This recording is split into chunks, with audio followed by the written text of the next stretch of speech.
Hi minasan, Jim des. Yoroshiku onegaishimasu. For today's video, magbibigay ako sa inyo ng isa sa mga possible na question during the Japanese job interview. Okay, so katulad na lang ng question na ito.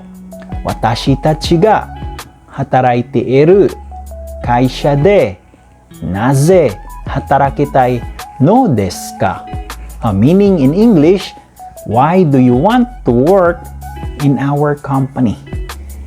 Or, simplihan natin sa Tagalog, bakit mo gustong magtatrabaho sa aming kumpanya? If you want to know more, kung gusto mong malaman ang mga possible na accurate na sagot nito, please message me dito sa inbox.